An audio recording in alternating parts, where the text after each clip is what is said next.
Website. Embedded trailer. During my website, 13 out of 14 people told me in my questionnaire that they would like to see the film trailer embedded on the homepage of the website.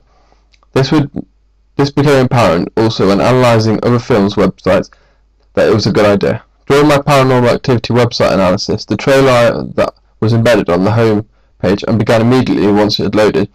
However, on the other two I analysed, Blair Witch and Quarantine, this was not the case. I believe I had developed conventions by doing this, however also challenged conventions. I developed them in the case that Paranormal Activity had done. I felt as though this was the best way to go, as my research suggested embedding the trailer was the best option because of its ease of access. However, my other two I analysed used a different approach, with giving the users the option of clicking a link that led to the trailer. Also within my focus group, all three of the users told me they prefer to see the trailer embedded on the homepage due to its simplicity and ease of access.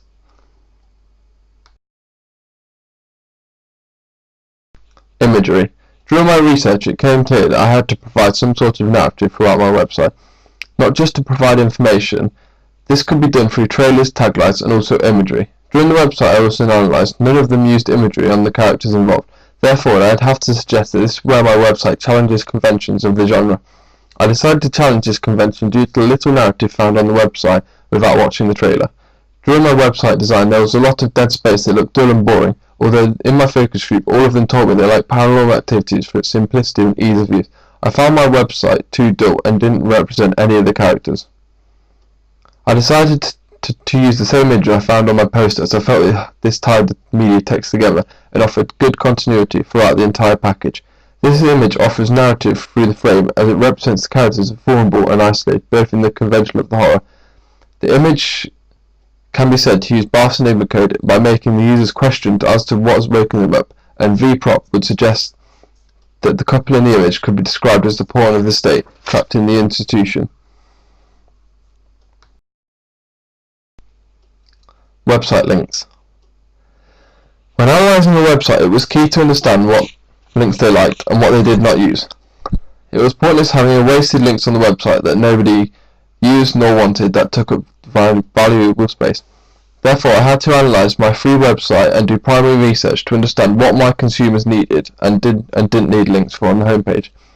During my technical analysis, I found that the most valuable links were something about the film, a download links for wallpapers, a gallery, and a promotions. During my questionnaire research about the film, and downloads were the most popular. However, the cast and soundtrack were next in line. Although consumers said they liked to see these on the homepage, I found as though during my technical analysis these were not common for the genre I was creating, therefore unconventional. To meet the cast for an amateur handheld film isn't conventional, as that would destroy the whole true story genre I'd be trying to create. The soundtrack was also unconventional during my text analysis, because this was an amateur handheld styled film which required no music, or it would become too Hollywood, unrealistic, and unbelievable. Therefore, I had decided not to include these on my final website. In my questionnaire, I found out that the majority of people said that the music doesn't really matter on a website. However, I decided to include a small sound off, sound on button. When analysing Quarantine, I felt as though this sound effects on the homepage of the sirens offered narrative and gave more personal approach to the user, offering more senses than just vision. Although unconventional in two of the websites I analysed, the majority vote against it. I feel as though I'm challenging this convention by adding the option of sound effects being able on the website. At the bottom left of the website is a social network icon which allows users to link their Facebook and Twitter to the website. Viral marketing has become a huge phenomenon within the industry, not only because it's cheap, but spreads like wildfire. Below the line marketing is becoming more and more common, especially for smaller budgets. Out of the three I analysed, two of them offered social networking links, therefore I find it conventional to include these. By using these links, users can share their thoughts and feelings and opinions on the film quickly and easily. In the top right hand corner is a small box which allows users to search for their nearest cinema showing the film.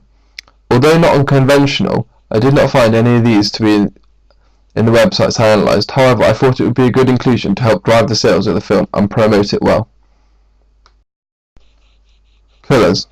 During my questionnaire, I asked participants whether they expect to see the same colour scheme running through the entire promotional package. The answer was obvious, as all 100% said yes. This meant that I had to be careful in keeping the same colours throughout the text. Via my website I analysed, I found that all 3 websites used the same colour scheme within their posters as they did in their websites. Therefore, I decided to keep the same red, white and black, the most conventional colours within the horror genre. Website layout. All 3 of the websites I analysed were very different to one another. This made it difficult in understanding which layout was conventional for the horror genre. Quarantine was a very interactive Flash website, which many of my focus groups said they didn't like because it was too dark and inaccessible. Blair Witch website left a little in the way of narrative or genre, apart from the colour scheme, as people in my focus group said it was too boring. Paranormal Activity's website was clean, distinctive and accessible, but which one was the most conventional and which would suit my film most? This is where I had to rely on data from my primary research. During my focus group, all of the users told me that they preferred Paranormal Activity's trailer due to simplicity and ease of use, having this, the title and the film and the release date.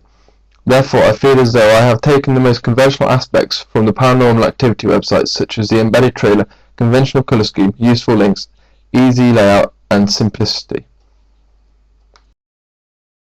Film review. During my research, I understood that an expert opinion was also useful in promotion.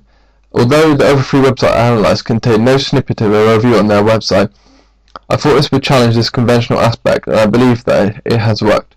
The film review quote offers a short insight to what an expert's opinion from a film magazine thought of it. This short quote offers plenty of enigmas as to why it's so riveting and how it's so gripping.